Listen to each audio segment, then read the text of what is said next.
C'est bien. Donc, Matthieu au chapitre 9, puis on lit à partir du verset 9 jusqu'au verset 17. Donc, je commence la lecture, puis si vous voulez suivre, vous pouvez le faire.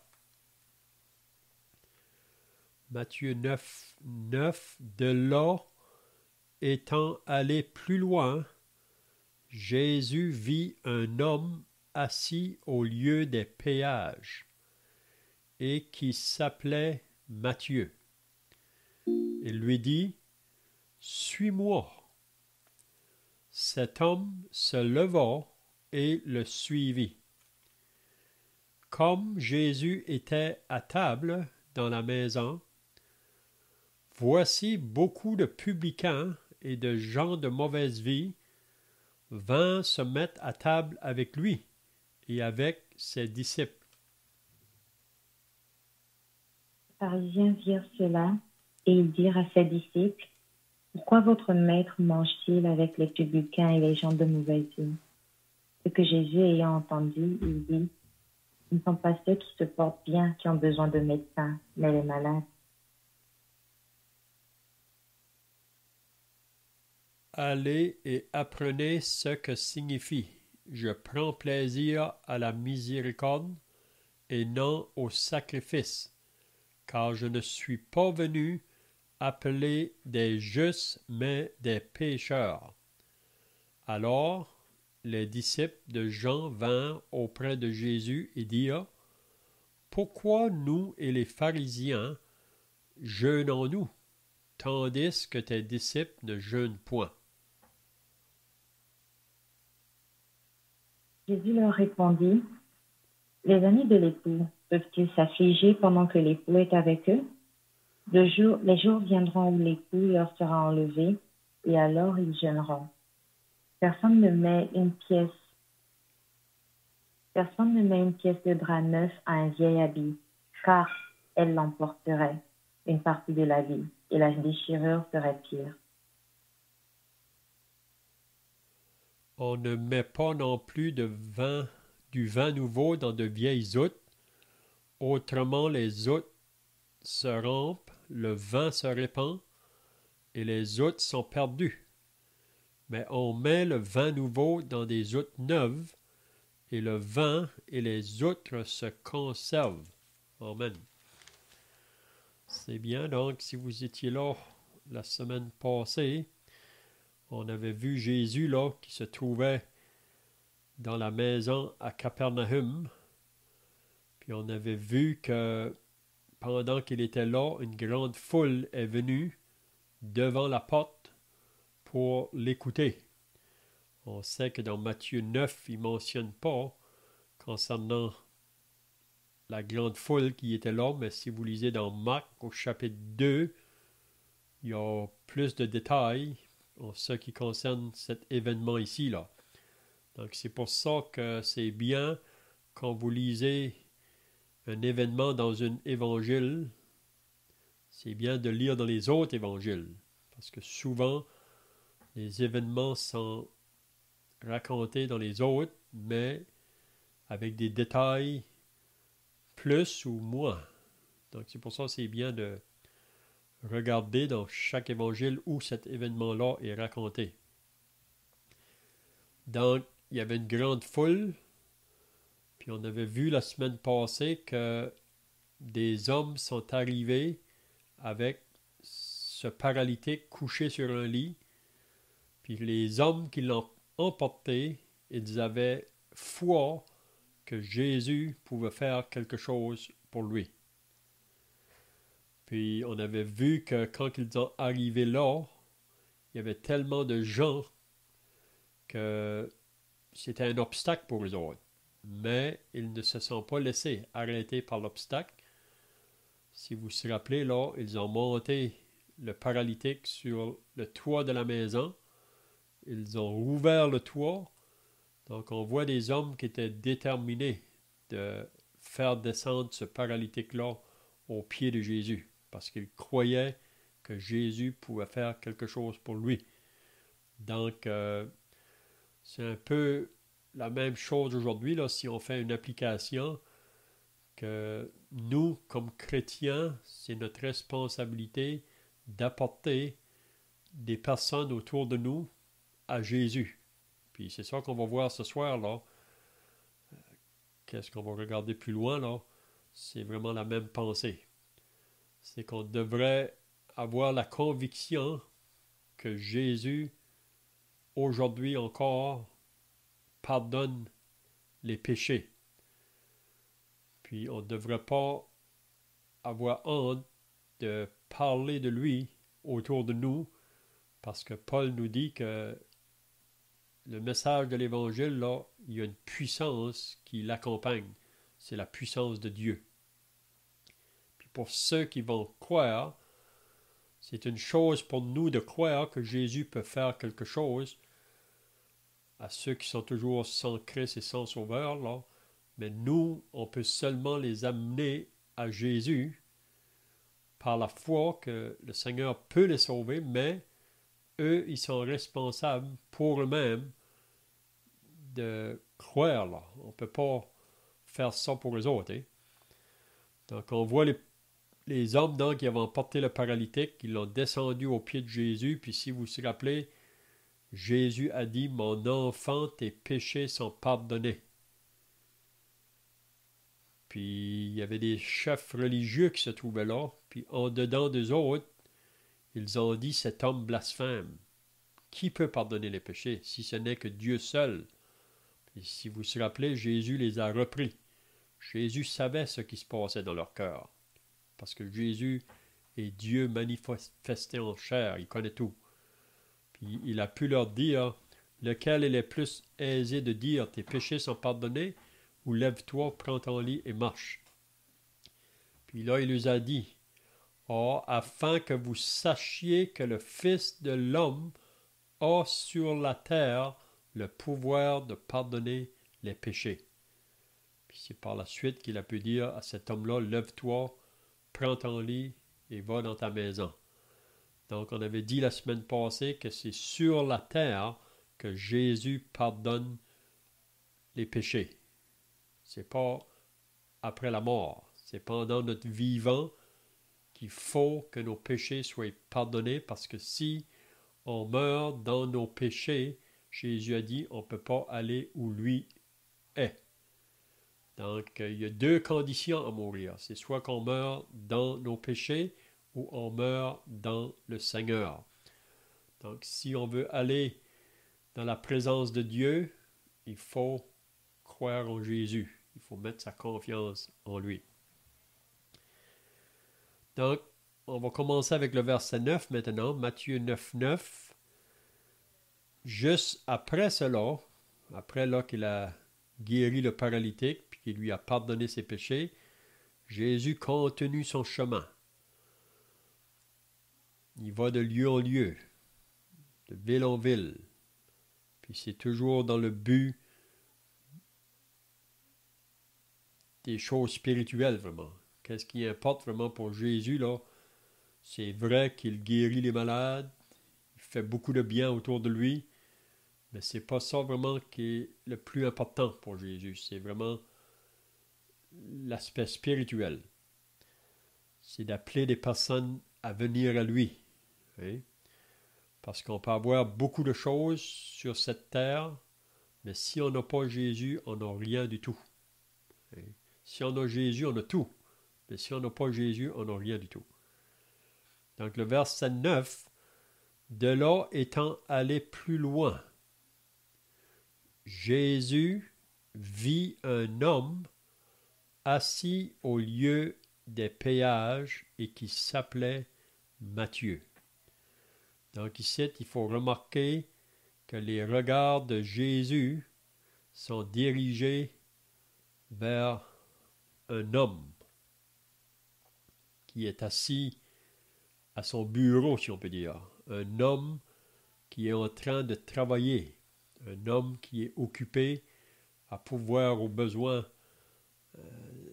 de sa famille, des siens. Un homme qui était un collecteur de taxes. Mais Jésus, ce jour-là, ses yeux sont tournés sur cet homme-là. Puis aujourd'hui, je crois que les regards de Jésus sont tournés vers des personnes. Peut-être que le regard de Jésus ce soir est tourné sur toi qui écoutes. Si tu n'as pas encore répondu à l'appel de l'Évangile, les regards de Jésus se tournent sur toi. Jésus vient te visiter. Jésus passe par ton chemin. Donc, qu'est-ce que tu vas faire de Jésus? Hein? Ici, Jésus, il voit cet homme-là qui est en train de faire son travail, mais là, Jésus va l'appeler. Il va appeler cet homme-là. Puis, on apprend son nom ici, c'est Matthieu. C'est même celui qui a écrit l'évangile qu'on est en train d'étudier là, l'évangile de Matthieu, inspiré par le Saint-Esprit. Donc, Jésus le voit, puis Jésus va lui dire, « Suis-moi ». Seulement 2 mots. « Suis-moi ». Donc, même un enfant peut comprendre ce langage.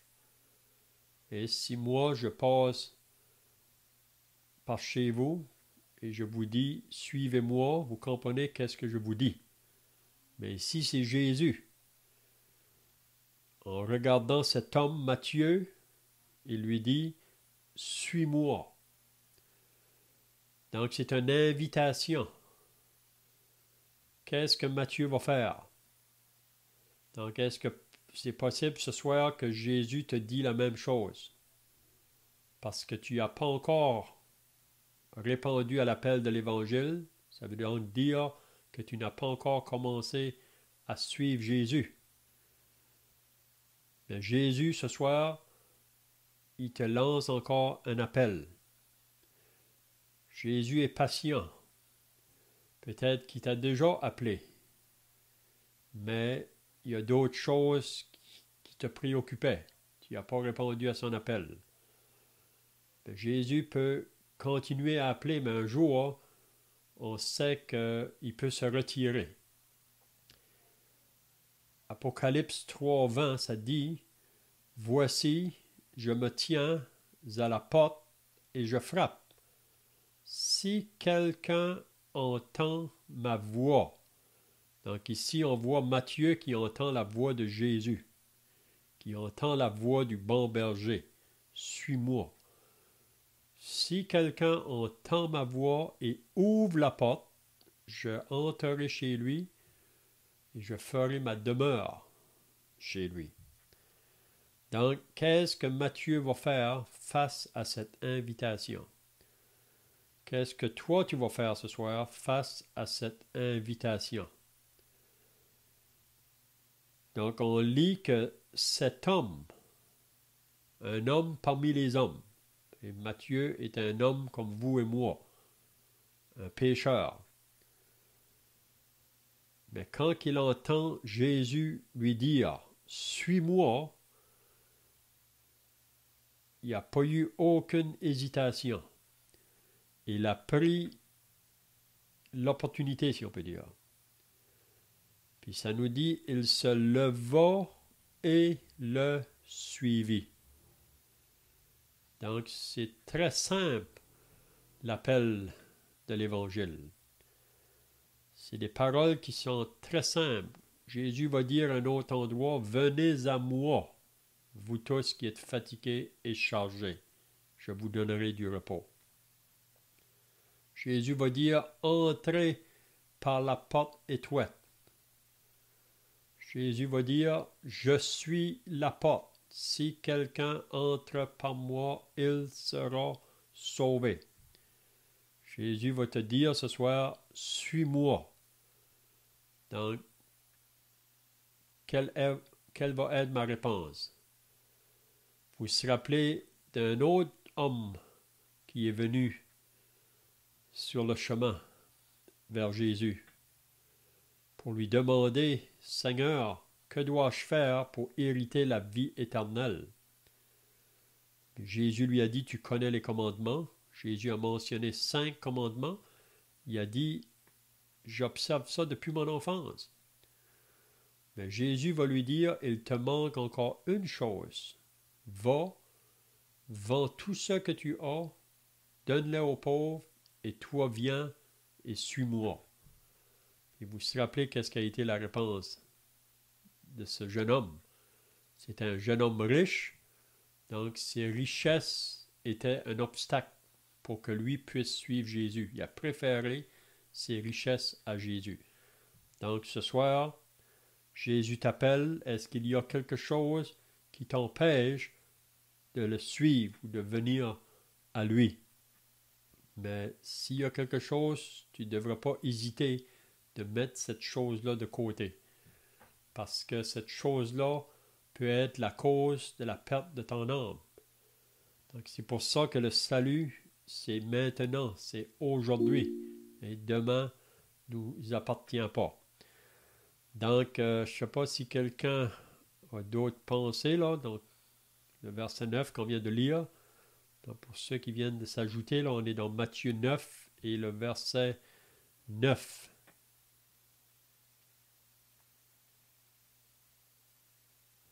C'est bien, donc, comme qu'on vient de dire, l'appel de l'Évangile, c'est un appel simple. Et même un enfant peut comprendre le langage de Jésus qui appelle. Et il a appelé cet homme-là, Matthieu, suis-moi. Cet homme-là s'est levé et l'a suivi. Donc, est-ce que moi, il y a eu un jour dans ma vie que j'ai commencé à suivre Jésus? Vous savez, le moment qu'on commence à suivre Jésus, c'est une vie nouvelle. C'est une vie par l'Esprit. Puis l'Esprit de Dieu nous fait comprendre ce que Dieu veut pour nous. Et il nous donne des désirs nouveaux. Puis nos désirs, c'est vraiment de lire la parole, de vouloir parler avec lui dans la prière, de vouloir partager de lui à ceux qui nous entourent, qui n'ont pas encore répondu à l'appel. Donc, on voit que Matthieu a vraiment simplement suivi Jésus. Alors maintenant, on va voir qu'est-ce qui s'est passé par la suite. Si on va au verset 10. Donc le verset 10, ça dit « Comme Jésus était à table dans la maison ».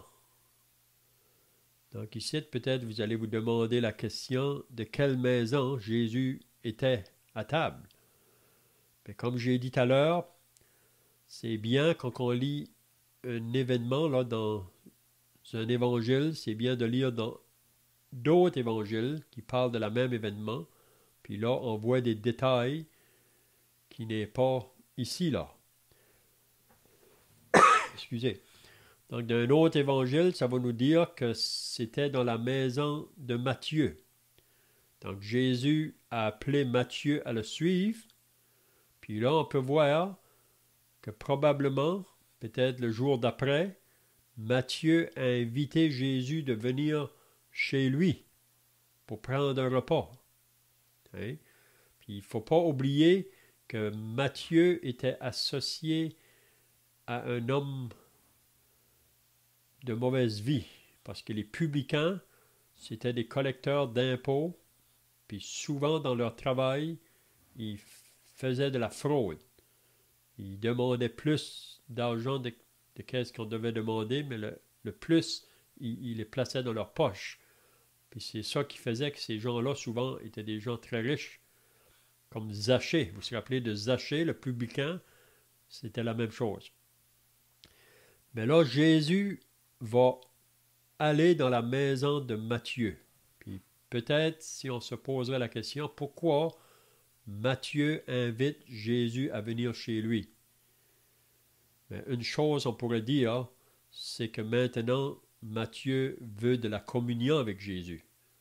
Puis c'est ça qui fait, quand une personne est sauvée, notre désir maintenant, c'est avoir de la communion avec Jésus, c'est de parler avec lui, c'est d'apprendre à le connaître davantage.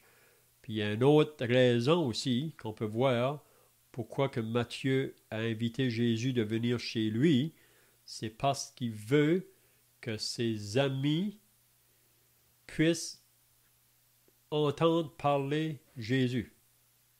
Hein?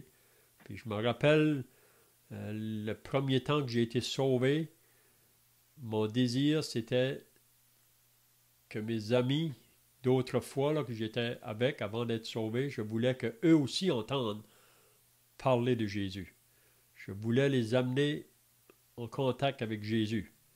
Puis ça devrait être le même désir pour chacun de nous qui sommes sauvés, c'est de parler de lui aux autres. Hein? Donc on voit, donc Jésus vient chez Matthieu, puis il y a beaucoup de personnes dans la maison. Donc Matthieu va inviter ses amis pour qu'ils viennent voir Jésus, pour qu'ils viennent entendre parler de lui. Ça dit, comme Jésus était à table dans la maison, voici beaucoup de publicains. Donc il ne dit pas seulement qu'il y en avait un peu, beaucoup de publicains. Donc, ce sont ses amis, ce sont les personnes avec lesquelles il vivait jour après jour, probablement dans sa vie de péché. Mais maintenant, il invite ces gens-là pour qu'ils viennent rencontrer Jésus. Puis ça nous dit aussi, et de gens de mauvaise vie vinrent se mettre à table avec lui et avec ses disciples. Donc, beaucoup de gens se trouvent dans cette maison-là ce soir-là. Puis Jésus est là au milieu d'eux. Vous savez que Jésus a dit, le Fils de l'homme est venu chercher et sauver ce qui est perdu. C'est la raison pourquoi il est venu. Puis si vous lisez les évangiles, vous allez voir que souvent, Jésus se trouve avec ces gens-là de mauvaise vie, les publicains et les gens de mauvaise vie. Les gens qui sont prêts à reconnaître leur condition de pécheurs. Vous savez, ils vont le reconnaître plus vite que les gens qui sont souvent associés à une vie propre ou une vie religieuse. Ils pensent que c'est assez bien pour qu'ils puissent arriver au ciel par leurs œuvres ou par leur manière de vivre. Donc, eux, c'est plus difficile à reconnaître, à se reconnaître pécheurs. Mais ici, les publicains, les gens de mauvaise vie, souvent, ils reconnaissent plus vite leur condition. Il faut se rappeler que Jésus a dit que les prostituées et les gens de mauvaise vie vous devanceront dans le royaume des cieux, en parlant aux chefs religieux de ce temps-là. Donc, on peut voir Jésus donc à table dans la maison de Matthieu avec ces gens-là qui l'entourent. Donc, qu'est-ce que Jésus pouvait leur dire? Mais je crois que Jésus disait simplement ce qu'il a dit dans autre endroit dans les évangiles, quand il enseigne, il parle des choses concernant le royaume de Dieu. Donc, je ne sais pas si quelqu'un là, a d'autres pensées là, dans ce verset 9 et 10 du chapitre 9 de Matthieu jusqu'à maintenant. Là.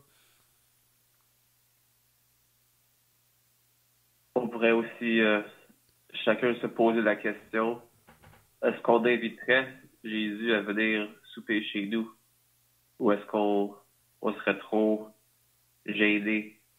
Pas gêné dans le sens avoir honte de lui, mais peut-être gêné des choses qui se trouvent dans la maison, ou peut-être de notre style de vie. Si Jésus venait littéralement cogner à notre porte et dire est-ce que je peux rentrer?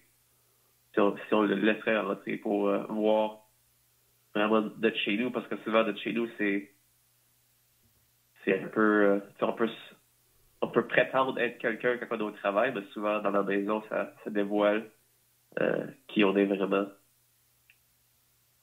Mm-hmm. C'est ça parce que... Marc, OK. excuse-moi. Je me posais en fait la question sur qui étaient réellement ces gens de mauvaise vie. Je veux dire, c'est un nom qui est donné à ces gens par des gens particuliers. Donc, qui est-ce qui, aux yeux de ces pharisien est une personne de mauvaise vie. Donc, c'est un qualificatif que ces hommes religieux donnent à ces gens-là. Mais c'est peut-être pas pire que les autres tellement dans la vraie vie. Ils se démarquent pas par leur brio, mais c'est pas nécessaire. Je veux dire, j'imaginais que Matthieu n'avait pas qu'une vie avec des prostituées. Il devait avoir des amis, des gens qu'il connaissait qui étaient autres, dont, entre autres, comme lui, des publicains, etc. Mais c'était des gens, on pourrait dire, ordinaires, mais qui ne vivaient pas de façon religieuse, comme ces dirigeants religieux qui ont critiqué. En tout cas, je pose la question, moi, dans ma perception, quand je me pose la question de qui sont ces gens de mauvaise vie, j'arrive pas nécessairement à la conclusion que c'était tous des tueurs, des voleurs et des... On pourrait dire que c'était des gens associés là, plutôt au péché ouvert, si on peut dire. Ils étaient reconnus comme... On sait que les pharisiens sont des pécheurs pareils, mais eux, c'est des pécheurs religieux. On dirait que ça ne se voit pas à l'extérieur. Extérieurement, ça paraît très bien. Mais leur cœur est aussi loin que les autres. Là. Mais ici, les gens de mauvaise vie, pour moi, c'est des gens qu'on peut voir leur vie de péché à l'extérieur, si on peut dire. On peut les remarquer. Si on va dans Matthieu 21, là, vous n'avez pas besoin de tourner, mais je vais vous lire. Au verset 31, ça dit « Lequel des deux a fait la volonté du Père ?» Ils répondirent le premier. Et Jésus leur dit « Je vous le dis en vérité, les publicains et les prostituées vous devanceront dans le royaume de Dieu. Car Jean est venu à vous dans la voie de la justice, et vous n'avez pas cru en lui. » Donc en parlant aux chefs religieux, là, « Mais les publicains et les prostituées ont cru en lui. Et vous qui avez vu cela, vous ne vous êtes pas ensuite repentis pour croire en lui. » Donc, on peut voir que ces gens-là qui vivaient dans la vie du péché ouvertement, là, ils ont cru en Jésus. Leur vie a été changée, mais même à ça, les gens religieux ont resté incrédules. Puis on peut voir encore la même chose aujourd'hui. Vous savez, il y a des personnes qui vivaient dans des vies, dans le péché ouvertement, puis le Seigneur les a sauvés, leur vie a été changée, transformée. C'était assez pour prouver à ceux qui les entouraient là, que c'était quelque chose de réel, mais même à ça, souvent, les gens autour restent incrédules. Hein? Donc, ces gens-là qui viennent de mauvaise vie, on prend l'exemple des femmes qui suivaient Jésus. Vous vous rappelez dans Luc au chapitre 8, là, quand Jésus allait de ville en ville, de village en village, il n'y avait pas seulement ses apôtres qui le suivaient, il y avait aussi des femmes qui le suivaient dans ses voyages. Puis ça nous dit que ces femmes-là, c'était des femmes qui autrefois vivaient dans la vie du péché, associées à des démons. Même il parle de Marie de Magdala, là, Marie-Madeleine, qu'elle avait 7 démons. Puis le Seigneur l'avait délivrée. Puis ensuite, elle suivait Jésus. Hein? Donc, je ne sais pas si vous avez d'autres pensées là, ici. En fait, je pourrais te laisser aussi répondre aux commentaires au sujet de si on inviterait Jésus dans notre maison, mais au verset 9, Jésus a appelé Matthieu, suis-moi. Cet homme se leva et le suivit. Matthieu savait que le genre d'homme il savait qu'il était un publicain et comment il était, on peut dire, cartographié par sa religion. Pourtant, il ne semble pas avoir hésité à se lever et à suivre le Seigneur Jésus. On entend souvent des gens, ou parfois des gens, émettre la pensée qu'ils sont trop pécheurs pour que Dieu s'intéresse à eux. Mais tu l'as mentionné tout à l'heure, Jésus n'est pas venu pour les gens qui se portent bien, mais pour les malades. C'est le médecin, hein, les malades qui ont besoin du médecin. Donc, il semble que Matthieu avait reçu ce message et que les hommes religieux, au contraire, eux, n'ont pas compris. Ils pensent que Jésus est venu pour eux et il est venu pour eux. Le problème, c'est que eux se pensent dignes de Jésus, alors que comme Matthieu, nous sommes tous indignes d'être appelés par Jésus. Mais dans sa grâce, Jésus nous voit et il nous appelle chacun. C'est pas partout que Jésus est bienvenu dans la maison. Vous savez, il y a beaucoup de maisons aujourd'hui qui ne sont pas prêts à recevoir Jésus chez eux.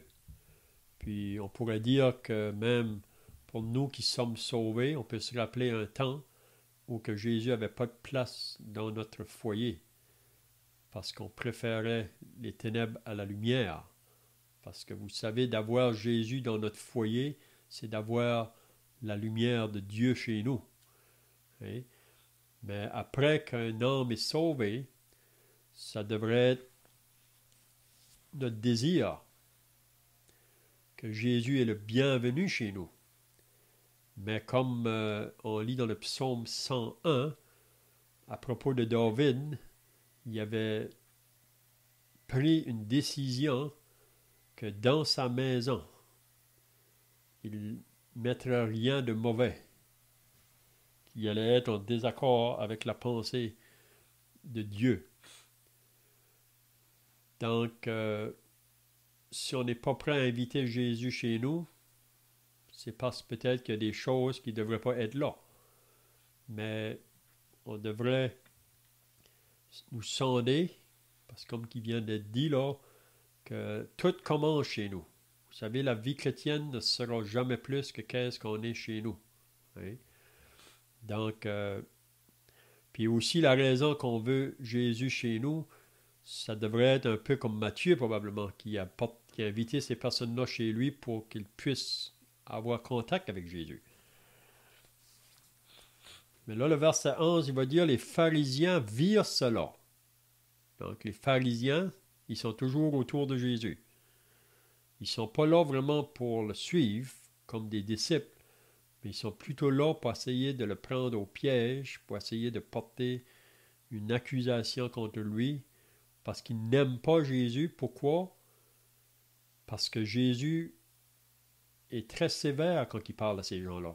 Pas parce qu'il les aime pas, mais parce qu'il veut les réveiller à leurs conditions. Parce que eux, ils pensent qu'ils sont bien, mais ils sont très, très loin de Dieu. Hein? Ils ont sur leur bouche, peut-être qu'ils ont Dieu ou le Seigneur, mais leur cœur est très loin de Dieu.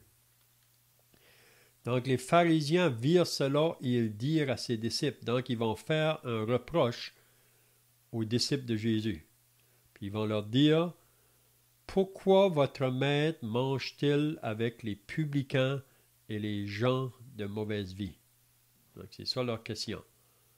Pourquoi votre maître? Ils ne peuvent pas comprendre que Jésus, qui se dit un envoyé de Dieu, un prophète de Dieu, ils ne peuvent pas comprendre que lui, il se tient avec les publicains et les gens de mauvaise vie. Parce que pour les pharisiens, eux, ils ne veulent pas avoir aucun contact avec ces gens-là. On dit que si un pharisien marche sur la route, puis il rencontre un publicain qui vient en avant de lui, il va changer de côté de la route, parce qu'il ne veut pas avoir aucun contact avec le publicain. Puis vous savez, c'est encore pareil aujourd'hui. Le monde religieux, souvent, ils ne veulent rien savoir des gens qui vivent dans le péché ouvertement. Hein? Parce qu'ils pensent qu'ils sont meilleurs. Mais la parole est bien claire, on est tous pécheurs, on est tous privés de la gloire de Dieu. Puis toute personne a besoin de venir à la repentance et à la foi au Seigneur Jésus. Parfois, quand on visite les gens, souvent, j'ai entendu ça souvent, si on arrive dans des foyers où que c'est des gens associés à la religion là, ou des gens pratiquants, souvent ils vont nous dire, nous on n'a pas besoin de ça. Vous perdez votre temps. Ils vont nous dire, allez là-bas là. Là-bas, lui a besoin de ça. Et lui, c'est lui qui se drogue. Ça, c'est la femme qui vit dans la prostitution. Ça, c'est un autre qui vit comme ça. eux ont besoin de ça, mais nous, on n'a pas besoin de ça. Mais ça, c'est les pharisiens. Donc, les pharisiens, pourquoi votre maître mange-t-il avec les publicains et les gens de mauvaise vie? Qu'est-ce que Jésus va leur répondre? Jésus va dire ce que Jésus ayant entendu, parce que Jésus entend tout. Et on ne peut pas cacher rien à Jésus, parce que les disciples, ces pharisiens-là, ont dit ça à ses disciples, mais Jésus a entendu leur parole. Il dit, ce ne sont pas ceux qui se portent bien qui ont besoin de médecins. Donc, c'est une parole très, comment je dirais, à propos, là. Simple, mais Jésus va leur faire comprendre quelque chose à ces pharisiens-là. Il va leur dire, ce ne sont pas ceux qui se portent bien qui ont besoin de médecins, mais les malades. Puis qu'est-ce qu'il dit après? Allez et apprenez ce que signifie.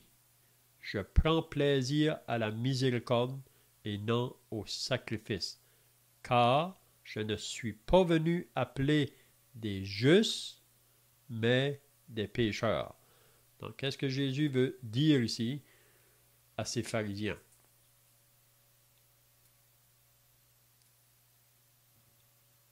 En réalité, on sait que le message de l'Évangile, il est pour tous.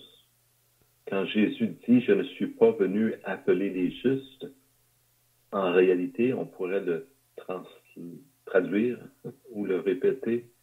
Je ne suis pas venu appeler ceux qui se pensent justes, ceux qui se voient justes à leurs propres yeux, selon leurs propres mesures, mais ceux qui se voient comme des pécheurs. Et comme de raison, c'est plus facile pour une prostituée de se voir comme étant non méritante du ciel ou de la présence ou du pardon de Dieu, que pour un homme religieux qui s'applique à suivre les commandements de Dieu et à faire ce qu'il considère comme étant la volonté de Dieu ou ce qu'il a compris de la volonté de Dieu. Donc, Jésus est venu en vérité appeler tous, mais l'idée, c'est que tous ne répondront pas à son appel.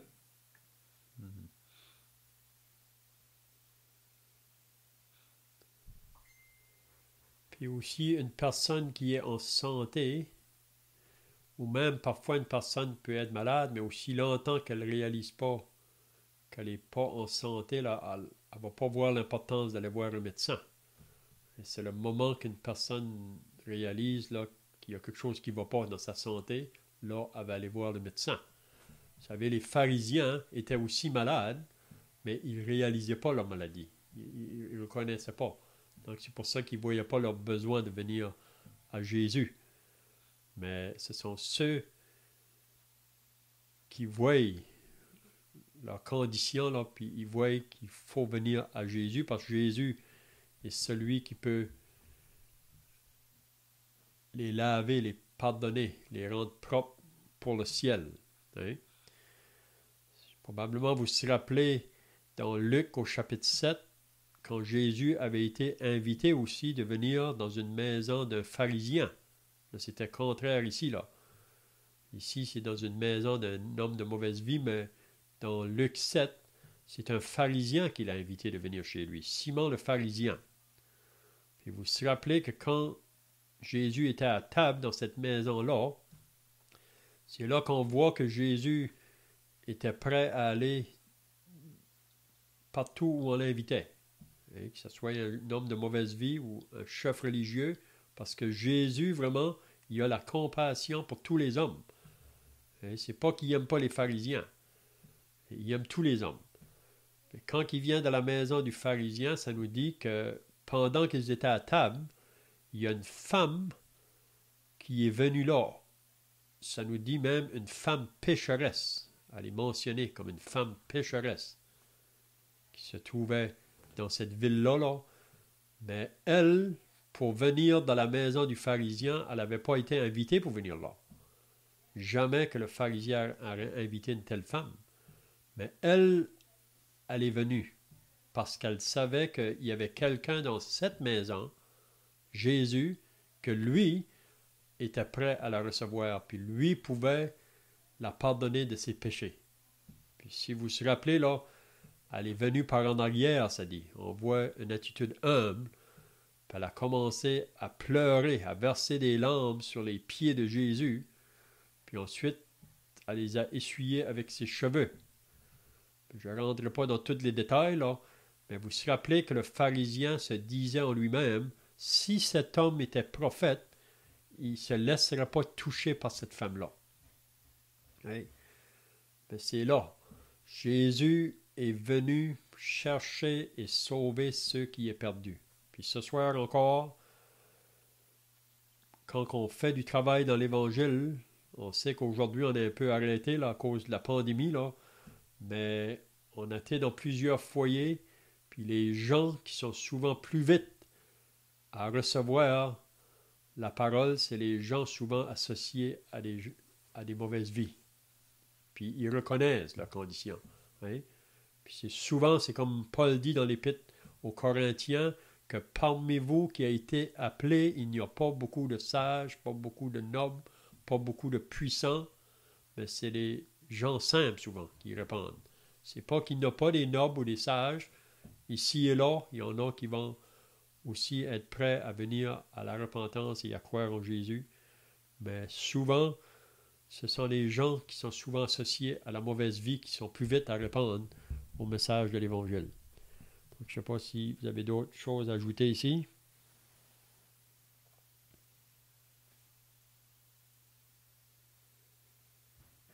Si on me le permet, j'aurais fait un parallèle avec une parabole que Jésus compte en Matthieu 20 au sujet des ouvriers loués à différentes heures. Donc, le maître d'une vigne va et loue des ouvriers. On connaît la parabole le matin à 6 heures du matin, puis il repasse 1 heure ou 2 ensuite, d'autres ouvriers, ensuite à 11 heures du matin, puis dans l'après-midi même à 3 heures.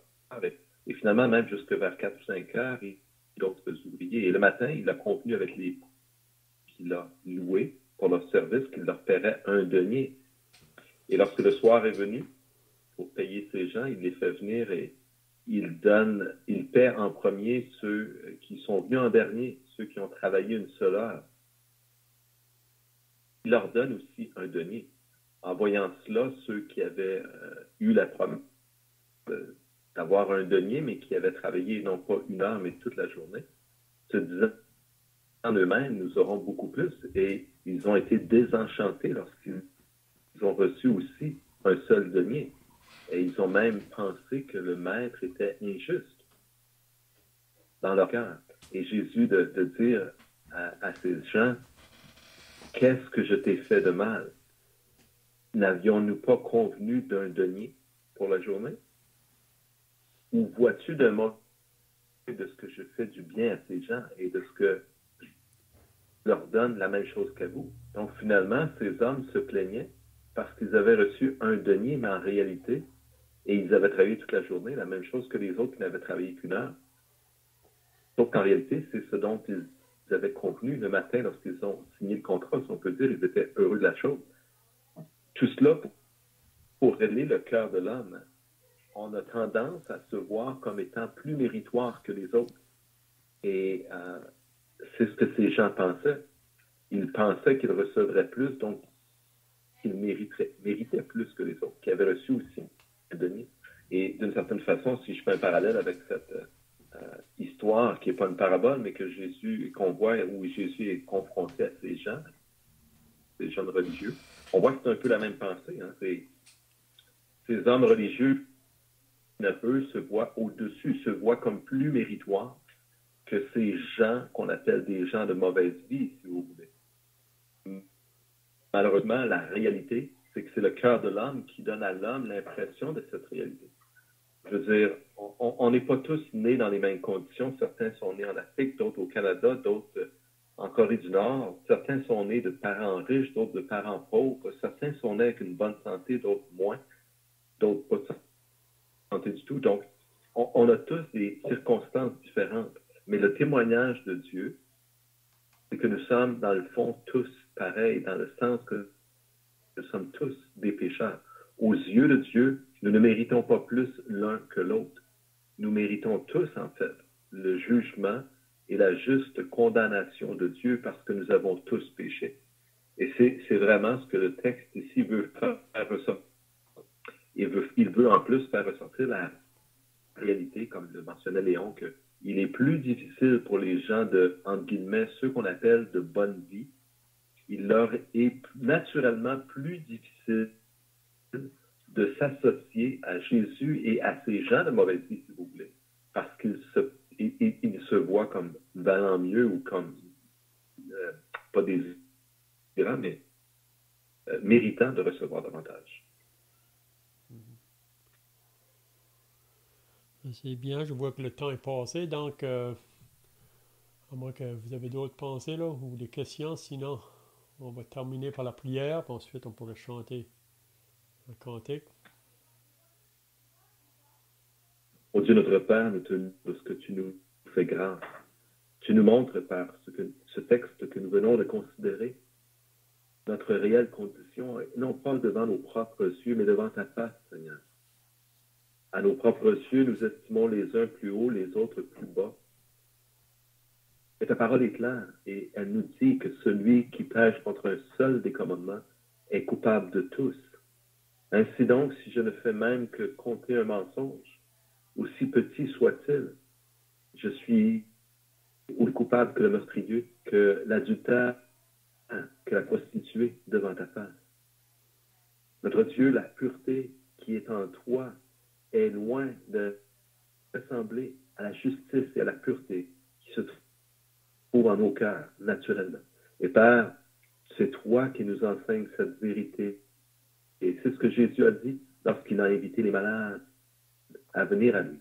Et ceux qui croient ne pas avoir de besoin de repentance sont à jamais éloignés de lui par leur propre refus de venir à Jésus. Père, nous te rendons grâce parce que tu as permis un jour que tu frappes à notre porte par un pamphlet, par une que nous avons entendu par un frère qui nous aura parlé.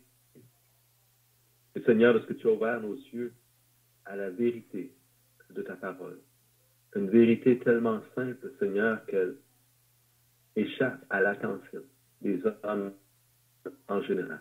Notre Dieu, nous te bénissons parce que cette vérité nous enseigne non seulement que nous sommes coupables, mais aussi et surtout que tu nous aimes et que tu désires nous pardonner et que ce pardon est accessible à tous en croyant en ton Fils, notre Sauveur, le Seigneur Jésus-Christ.